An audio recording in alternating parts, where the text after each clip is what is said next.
Beaucoup d'émotions, effectivement, aussi de fierté, euh, parce que ça n'a pas été facile. J'ai vécu, surtout au départ, ça a été très dur, mais avec le travail et l'abnégation, j'ai réussi par l'aide grâce à Dieu, j'ai réussi à convaincre le public et voilà. Donc, ça a été vraiment quelque chose d'extraordinaire devant ma femme et mes enfants, que je fais un coucou de passage. Et voilà. En tout cas, ça a été vraiment quelque chose de formidable. Vraiment. Suleiman, bonsoir. Bonsoir. Ouais, vous vivez actuellement à Montpellier, vous avez arrêté votre carrière en 2020. Quels sont les projets immédiats? Est-ce qu'on peut s'attendre à voir Souleymane Camara sur un banc de touche à l'avenir?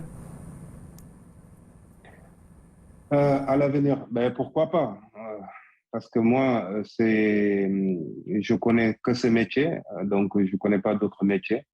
Et dans la vie, on ne sait pas ce que l'avenir est fait. Donc, pour le moment, comme je l'ai toujours dit, j'ai fait, Dieu merci, j'ai fait 20 ans de carrière. Et quand on dit 20 ans, il y a beaucoup de sacrifices. Et donc, il y a des choses qu'on n'a pas eu l'occasion de faire surtout avec la famille, avec les enfants. Et donc là, aujourd'hui, je profite maximum de mes enfants et de ma femme. Et voilà.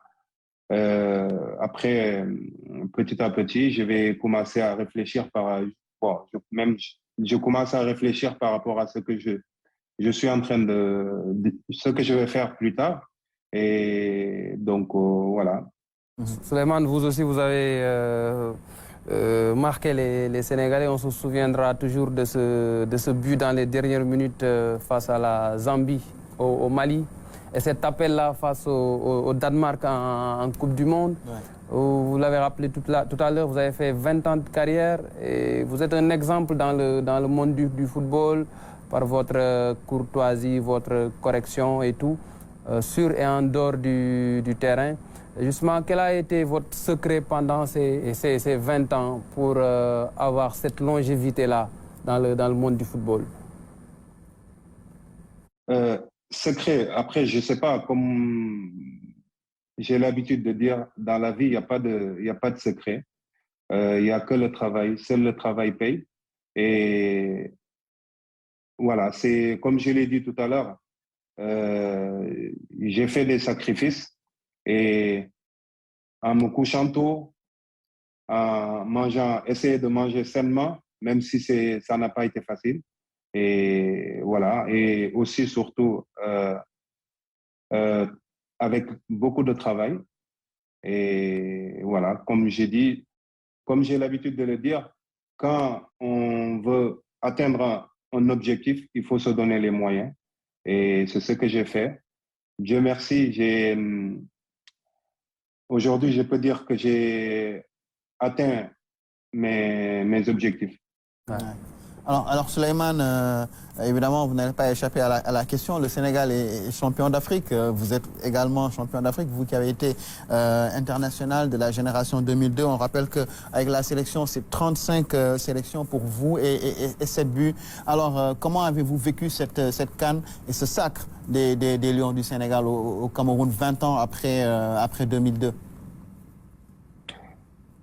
D'abord, avant de répondre à votre question, permettez-moi de féliciter euh, l'équipe nationale, l'ensemble de l'équipe, hein, en commençant par le président de la fédération, M.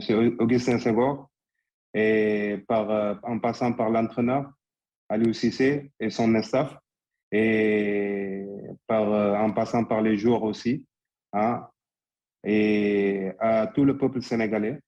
C'est vraiment quelque chose qu'on attendait depuis des années. Et maintenant, c'est quelque chose qui est fait. Je l'ai vécu comme tous les Sénégalais, hein, content et vraiment très, très, très, très heureux et fier encore d'être Sénégalais. Et franchement, j'étais trop, trop, trop content. Et voilà. En tout cas, félicitations à nos jeunes frères, hein, qui nous ont donné de l'émotion. Et voilà, en tout cas, on a bien fêté, comme on dit. Un mot sur lui, El Hadj Malick Sy Touré, qui fait partie aussi de ces hommes qui ont marqué un peu le sport sénégalais et que vous avez côtoyé. Avant de répondre à votre question, permettez-moi de saluer sa famille et de leur passer mes condoléances. Et excusez-moi. L'émotion. Monsieur,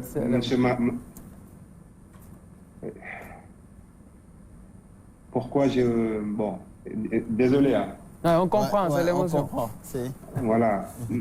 Ça a été un papa pour moi. Et pourquoi je dis ça? Parce que je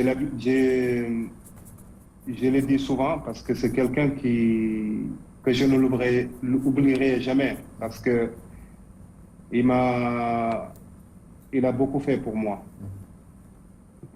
et ma famille. Aujourd'hui, si en partie si je suis là, c'est grâce à lui. Et c'était quelqu'un de très gentil et qui aimait les enfants. Et voilà, en tout cas, toutes mes condoléances à toute la famille, si, et aussi à toute la famille Aldo Gentina. Donc, je leur fais un coucou de passage. Et en tout cas, c'était quelqu'un vraiment d'extraordinaire. Quelqu'un qui aimait les gens, qui respectait les gens. Moi, je prenais beaucoup d'exemples sur lui. C'était quelqu'un de discret, poli, et voilà, c'était un papa. C'était un papa. Et en tout cas, on demande le bon Dieu de l'accueillir, hein, dans ses paradis.